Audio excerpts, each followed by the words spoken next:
Hi, welcome to valuationpodcast.com, a podcast and video series about all things related to business and valuation. My name is Melissa Gragg, and I provide online divorce, mediation, and valuation services in St. Louis, Missouri. Today, we will discuss how exit planning is not what you think with Scott Snider. Scott is the president of Exit Planning Institute, EPI, and the operating partner of Snider Premier Growth, a small family investment company in Westlake, Ohio. You know, some of the options, like you talked about, like with your father and you, there's an option to gift you some. When you talk to business owners, they're like, gift? What is that even? Now we talk about gift tax and all of this stuff, but business owners don't necessarily know that that's an option. You know, they're just like, I'm going to sell it and that's it. And I think that part of it is understanding the other options. The second part is, do you go and sell your house like today, right? Sure. I'm going to sell my house. Do you just literally go and put a sign in the front yard? Or are you going to clean the bathrooms? Are you going to trim, the trees? The bushes, put a fresh coat of paint on the thing, right? You want it to show well, without doubt. Right. Yeah. I think the simplistic way to look at that process is to look at like the house deal, right? Is that no one will just throw a house like on the market, even if you had the nicest house. There's probably some things. What I would say, which I think is a really good point actually, is that why I think business owners, when we started talking about, I think business owners sometimes think their business is worth more than what it actually is worth. Mm-hmm. And I think it's because then, and I'm a business owner myself, we're looking at our own baby. So of course I have the most beautiful baby on the block, right? We call it the ugly baby syndrome. Like, can you pause for a moment and say, if me and you were hanging out and you said, Scott, or I was hanging out with you and I said, you know what, Melissa, I have a beautiful brand new baby daughter. Like, here's her picture. And instead of doing the respectful thing and saying like, oh my God, what a beautiful baby, you go, wow, is she ugly? Like, right? I'd be like offended. I'd be like, that's a horrible thing to say to a new father. Right. But what we're saying is that everybody's baby in their own eyes is the most beautiful baby that you've ever seen in your life. And why I think owners think their companies are frankly overpriced or overvalued in their mind, because they're looking at it from their mentality.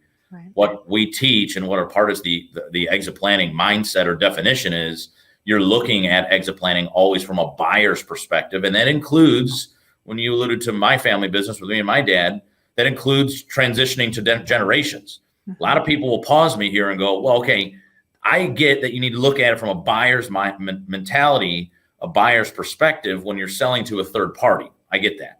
Mm-hmm. But I'm just going to give this to my son. Like what? I mean, but he or she is a buyer. And I always say very simply, it's like, Dad, I don't want to inherit all the company's problems. So like, can we always be planning so that we kind of mitigate these risks in our business and in our personal lives? And then the tragedy is that about 50% of the exits in our country today, whether you're thinking that you'll sell to your kids or thinking you'll sell to a private equity group or some other financial or synergistic type buyer, is that 50% of the exits in our country are involuntary because of death, divorce, disability. I mean, throw in disease with our pandemic, it kills companies, these unexpected things. And I don't think we're ever going to plan 100% for these risks that will always kind of be inside of our lives and business. But I think that by doing appropriate exit planning, we're always kind of mitigating these risks along the way. I think it's why you see some companies being able to pivot and some kind of companies folding. I think that when there's a partner dispute, they have a process for that dispute. And so it just makes things a heck of a lot easier. But yeah, I would say a buyer's mentality or a buyer's perspective when it comes to exit planning and understanding what your business is worth is a cap that we have to put on as an owner, because of course we all think that our company is one of the best. Mm-hmm. And that's how in the past we've said, looking at a third party coming in, either a valuation, a financial planner, exit planner, your CPA, and getting a perspective, right? Because sometimes, I mean, even, I tell this to people all the time, it's probably not super great, but like sometimes you don't need a full valuation when you're going to sell your company. You need to have an idea. Like you need to correlate the idea in your head to the idea that somebody is saying that would actually purchase it, right? What's going to make and break decisions that you have on a day-to-day basis? When I'm talking to an owner, I'm saying, hey, We make decisions in our business every single day that eventually affect the exit of our company. If I boiled exit planning way down, I boil exit planning down into outside of the personal and the personal financial. If I'm just looking at the business, there's 4 things that will drive higher valuation.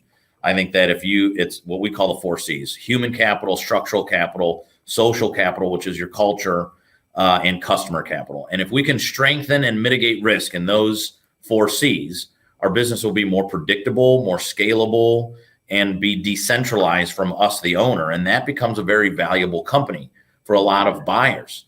And so if you think about what I just said, if you're a business owner listening, if I told you I could give you entangled customers, engaged customers, and diversified revenue, if I could tell you I could get your employees thinking like business owners and decentralize you from the business so that they can operate the business without you, if I can optimize their time with the right resources and systems, and I could give a great culture and internal communication plan to your staff and your company, you would say, yeah, that's the kind of stuff I care about every day as an owner.